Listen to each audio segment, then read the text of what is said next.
हस्बी रब्बी जल्लल्लाह मा फी कल्बी खैरुल्लाह नूर मुहम्मद सल्लल्लाह हक ला इलाहा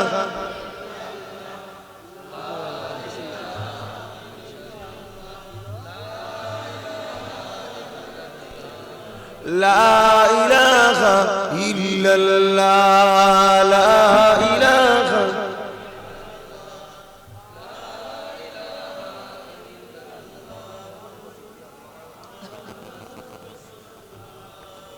हस्बी रब्बी जल्लल्लाह मा फी कल्बी खैरुल्लाह नूर मुहम्मद सल्लल्लाह हक ला इलाहा इल्लल्लाह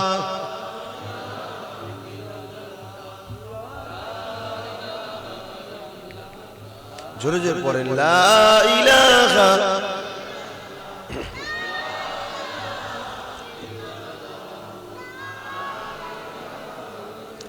ला इलाहा इल्लल्लाह मुहम्मदुर रसूलुल्लाह अल्लाहुम्मा सल्ली अला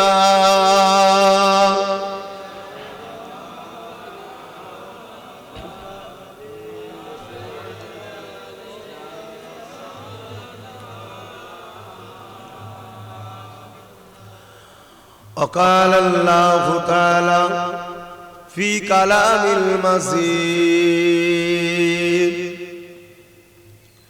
الفرقان الحميد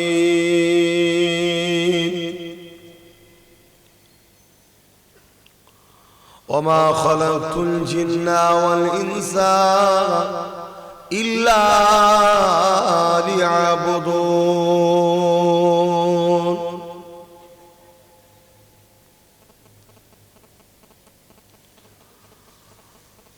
وقال النبي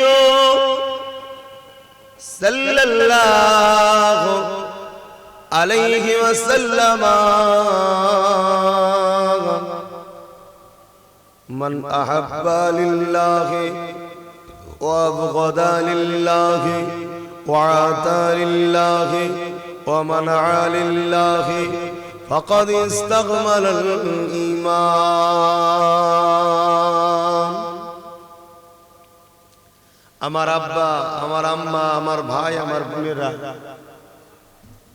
এসেছি গুনাহগার আপনাদের পীরের আওলাদ বিশ্বনবী হযরত মুহাম্মদ সাল্লাল্লাহু আলাইহি সাল্লামের গোলাম দুটো কোরআন সুন্নাহ ইজমা কিয়াসের আলোকে শরীয়তি কথা আলোচনা হক কথা নাই কথা সত্য কথা ইনসাফের পক্ষে ইনসানিয়াতের পক্ষে মানবতার পক্ষে দেশের পক্ষে এক কথাই ইসলাম কোরআন সুন্নাহ ইজমা কিয়াসের পক্ষে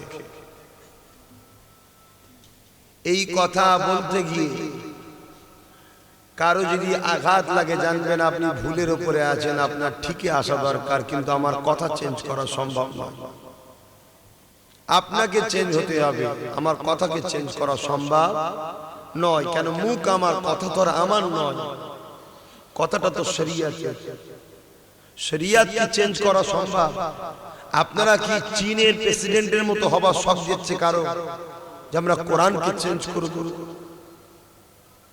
খোদার গজব লিবার শখ যদি যায় মাঝে মাঝে মাথা মারবে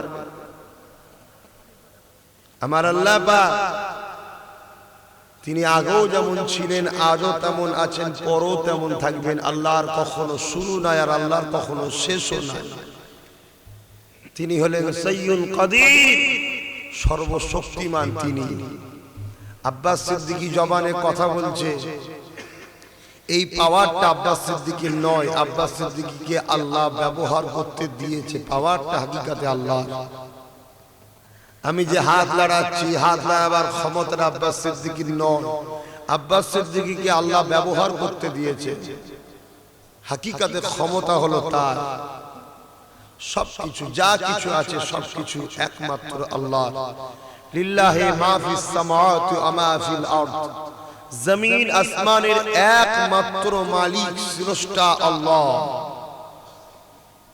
সেই আল্লাহ পাক তার কথা, তার হাবিবের কথা, তার শরীয়তের কথা, তার ইসলামের কথা কখনো চেঞ্জ করা সম্ভব নয়। মোদী সরকার আমার আল্লাহর ইসলামের উপরে আঘাত দিয়েছে, আপনি কি ভাবছেন একে আল্লাহ ছেড়ে দেবে ভাবছেন নাকি? আপনারা হাড়ে হাড়ে দেখবেন এর কি অবস্থাটা হয়। চীনে যেমন হচ্ছে, তারা একটু ওয়েট করেন। শয়তান যখন বাড়ে আমার আল্লাহ পাক তাকে প্রথম চটকাই ফেলে দেয় না, আর কত উঠতে পারিস দেখি, লেটাই তো আমার হাতে, চল ওঠ। যখন খুব উপরে উঠে যায় না, ঘুড়ি দেখবেন বিরাট মাথা লাড়ে, মনে করে আমি কিছু হয়ে গেছে। তখন নিচেই যে থাকে সে বুঝতে পেরেছে এবার মাথা গরম হচ্ছে, ওর গুটোতে হয়, ঠিক না? গুটোই না। যখন খুব লাফালাফি করে আমার আল্লাহ বলে এবার গুটো, তোর পানি পড়ে গেল, এবার গুটো। ওই তখন গুটো বেদাঁড়া সব দেখতে পাবে, কিন্তু দেরি হচ্ছে কেন জানেন? আমাদের ঘরে একটু সাইজ করছে, আমরা তো ভালো নয়। এখনো যারা এর মধ্যে ভালো আছে দেরি করছে কেন? যদি ওইগুলো ঘরে ফিরে আসে, অর্থাৎ আল্লাহ আল্লাহ রসুলের দিকে, মসজিদের দিকে, ওলিদের দিকে, আলেমে হাক্কানিদের দিকে ফিরে যদি আসে, সময় দিচ্ছে। যখনই সব ফিরে চলে আসবে, বাকিগুলো এখনো যেগুলো আছে ওইগুলোকে একটু ধুলাই করিয়ে দেবে, দিয়ে তারপরে দেখবেন ঠিক আল্লাহ সাইজ করবে ওকে। আল্লাহকে ভালোবাসেন।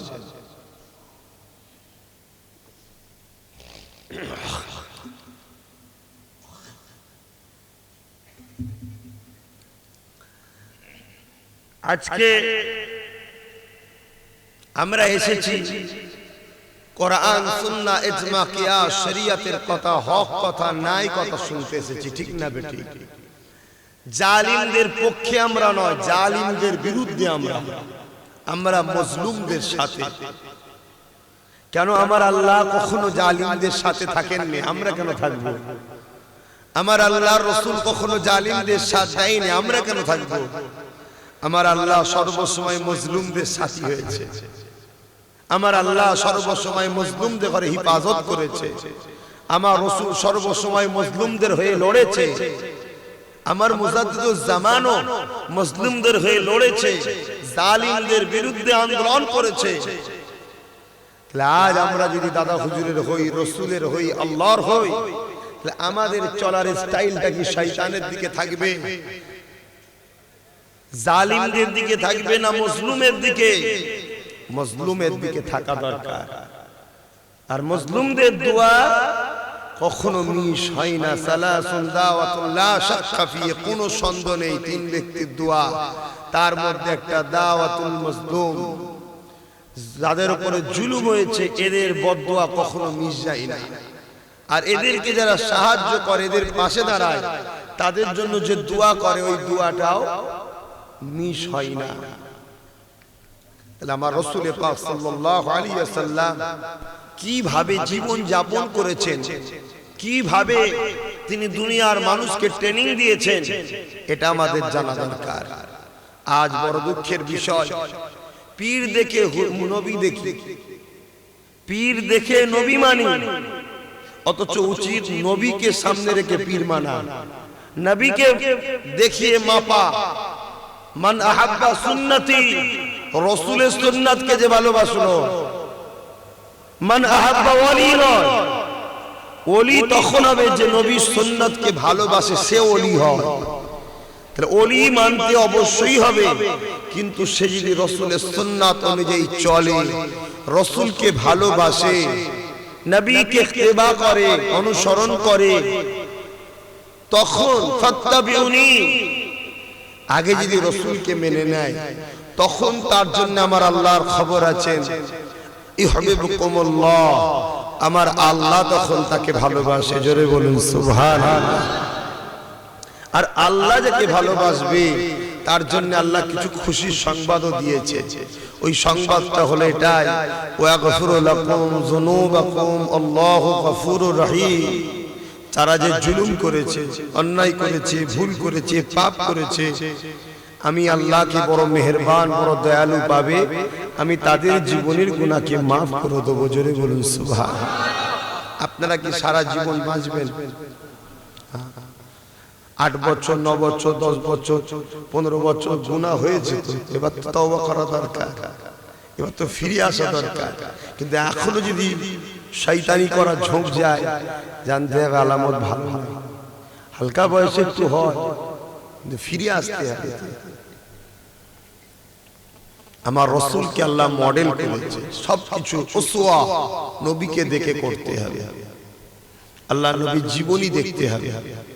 আল্লাহ নবী কিভাবে মানুষের সঙ্গে মিশতেন, আমরা একে অপরে কিভাবে মিশবো, আল্লাহ নবী কিভাবে দেশ চালাতে হবে, কিভাবে শহর চালাতে হবে, কিভাবে গ্রাম চালাতে হবে, কিভাবে জনগণের প্রতিনিধি হতে হবে, টোটাল জিনিসটা আমার রাসূল মানুষ জাতিকে শিক্ষা দিয়েছে। জোরে বলুন সুবহানাল্লাহ।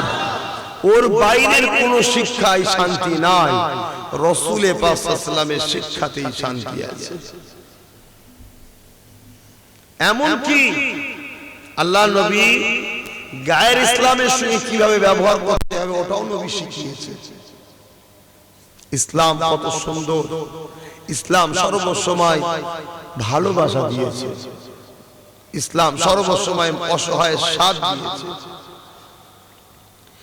ইতিহাস গাওয়া দেয়, আল্লাহ নবীর তারিখ বলে দেয়, নবী আমার একদিন রাস্তা দিয়ে যেতেছিল, আল্লাহ নবী দেখতে লাগলেন, এমন সময় একটা মহিলা আল্লাহ নবী দেখতে লেগেছে রাস্তার ধারে ধুলোবালি মাখা অবস্থায় বসে আছে।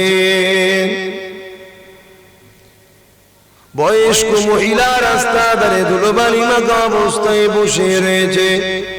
আল্লাহ নবী ওই মহিলাটার কাছে এগিয়ে গেলেন, ওই মহিলাকে মা সম্বোধন করে ডাক দিলেন, আম্মা আপনি এই জায়গায় ধুলোবালি মাখা অবস্থায় কেন বসে আছেন মা?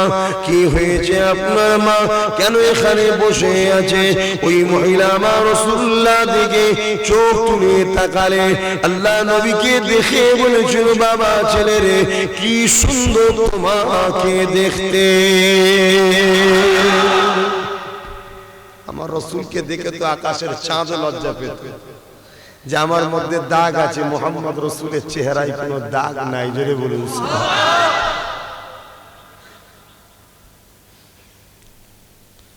মহিলা জিজ্ঞাসা করতে লেগেছে, বাবা ছেলে কোথায় বাড়ি তোমার? বাবা কে তুমি? তোমার নাম কি বলো বাবা? এত সুন্দর তোমাকে দেখতে, কোন দেশ থেকে তুমি এসেছো বাবা?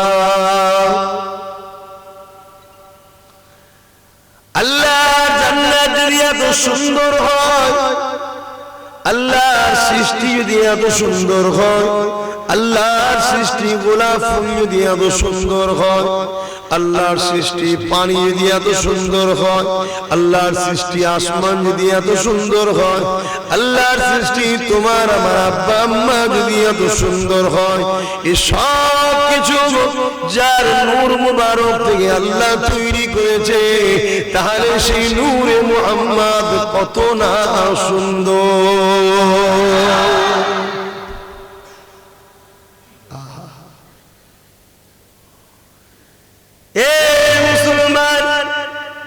দাবি করলে শুধু হয় না, আমাদের চলন ওঠা বসা কথাবার্তা ওই সুন্দর মহামানবের মতো হবে, আমাদের চাল চলনটা মুস্তাফা জানের রহমতের মতো হবে, আমাদের সংসার জীবনটা মুস্তাফা জানের রহমতের হুকুম অনুযায়ী হবে, আমার ব্যবসায়ী জীবনটা মুস্তাফা জানের রহমতের হুকুম অনুযায়ী হবে, আমার রাজনীতির জীবনটা মুস্তাফা জানের রহমতের হুকুম অনুযায়ী হবে, আমার দুনিয়ায় গায়ের মুসলমানের সঙ্গে আত্মীয়তা মুস্তাফা জানের রহমতের অনুসরণ করে হবে।